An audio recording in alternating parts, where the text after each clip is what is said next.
Bonsoir à tous et à tous, bonsoir à tous les suivants et à tous les inconditionnels de Grégoire Omnisport doomu Gane Ndiaye warul tiit warul ragal maa ngi di béggee di leen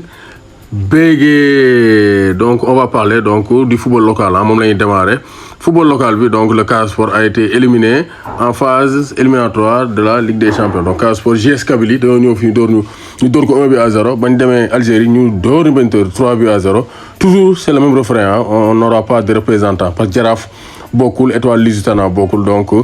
le Casa Sport se fait éliminer comme ni ko Galaye Gueye waxee le grand spécialiste donc boo jaayee ses meilleurs produits comment tu peux avoir donc vraiment de bons résultats sur la scène africaine donc c'est un peu compliqué c'est très compliqué donc Casa Sport éliminé nañ ko football local sénégalais bi c'est compliqué on n'aura pas encore de représentants sur la scène continentale pour la Ligue des Champions comme pour la coupe donc africaine des confédérations c'est un peu compliqué le Sénégal vraiment donc n'est pas bien placé donc dans les compétitions interclubs donc Nicolas Jackson grandit je compte sur lui car son apport est très élevé loolu la Unai Emery wax donc il aime beaucoup Nicolas Jackson et il compte sur Nicolas Jackson wala Michael Jackson comme ni ko père Toumani Sokho di waxee donc avec Nicolas Jackson Villarreal partage les points un but partout face au FC Séville donc CAN Beach Soccer bi donc les primes de qualification 300 000 francs chaque lion du Beach Soccer donc am na 300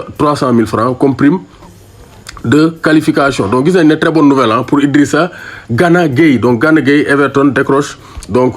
vraiment leur première victoire pour Gana Gueye avec Everton et li gën a neex bon il était vraiment au milieu de terrain avec Amadou Onana un joueur d'origine sénégalaise il a joué avec la Belgique mais c'est un joueur sénégalais Boy Colobane la Amadou Zende donc papay Cheikh Sidou Ba lañ ko tuddee donc vraiment donc ils ont formé un très bon duo avec donc Alex Iwobi le trio ils ont permis à Everton de s'imposer face à West Ham donc Gana Gueye de retour en forme donc ils ont quitté la zone rouge donc 7 points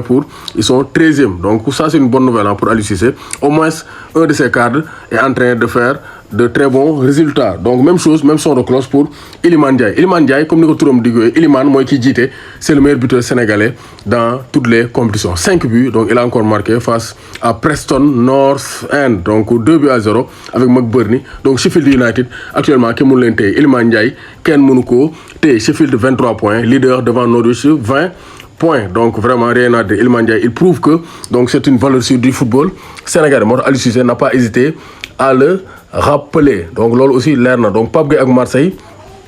tey dañoo nul un but partout dañoo tembo ak Rennes un but partout Pape Gueye dugg na remplaçant Bamba Dieng encore écarté bokkul woon sax ci feuille de match bi c'est toujours compliqué pour Bamba Dieng moo situation aussi doy na waar parce que Bamba Dieng joué gul benn match par contre Habib Diallo il a joué Habib Diallo lu tax woowuñu ko ça interpelle tous les Sénégalais Habib Diallo il a joué face à Montpellier il a marqué son troisième but de la saison en 8 matchs donc pourquoi Aliou Cissé woowu ko alors que moom il joue tous les matchs alors que Bamba Dieng joué gul benn match ñu woo ko alors que ce sont des attaquants donc ça aussi c'est compliqué Aliou Cissé yenn choix mi aussi donc c'est un peu bizarre du neex a expliquer moom rek moo am ay explication donc Brest mauvaise nouvelle donc Noah Fadiga est sorti sur blessure moom récemment appelé par Aliou Cissé il est sorti sur blessure à la 33e minute de jeu espérons que blessure bañ a grave mais sinon il risque d'être forfait pour sa première sélection avec les Lions du Sénégal donc Paris moo fekk Lyon donc 1-0 Lionel Messi xalif général moo patal waa Lyon donc Paris est le seul leader de la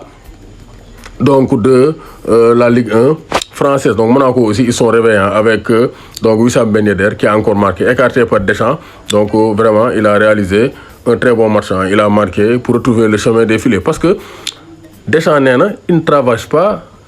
une bonne période moo tax da ko écarté donc football amul sentiment Ben Yedder doxul mu indi Kolo Muani ne da koy testé donc football amul sentiment donc Arsenal aussi amuñu sentiment ñoo bëgg fekk Brentford donc 3-0 avec un très bon match de Fabio Vieira donc un très bon donc concurrent à Martin Odegaard donc Real Madrid gagné na le duel au sommet le derby de Madrid donc Real intenable avec Rodrigo et Federico Valverde le nouveau Benzema donc Valverde actuellement c'est le meilleur joueur du Real Madrid 2-1 donc victoire avec du caractère comme l'a bien dit Galaye Gueye donc vraiment victoire bi nag neexul Birane ay ñoom Amad les supporters catalans donc maa ngi leen di masawu ci victoire Real bi donc Inter dañ ko dóor 3-1 donc Milan donc Napoli moo ko fekk dóor ko 2-1 donc Milan bu Kamaane Thiam Jim Momar du courage Juve bu Amadou Kane donc Monza moo leen dóor 1-0 Juve moom dara nekkatul équipe bu baax donc Juve moom ñoom ak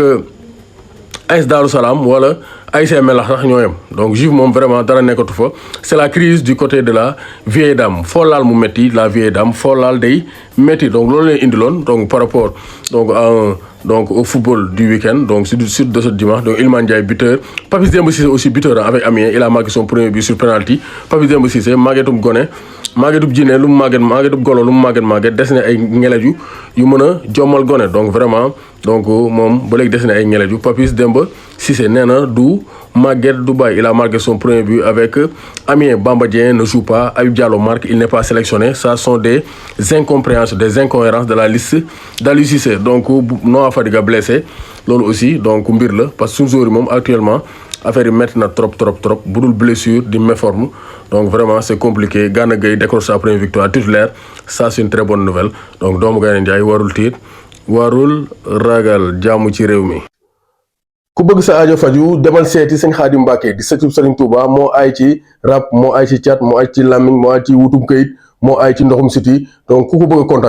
a contacter le 77 589 65 97 77 589 65 97 sëñ Xaadim Mbàkke borom tawfeex.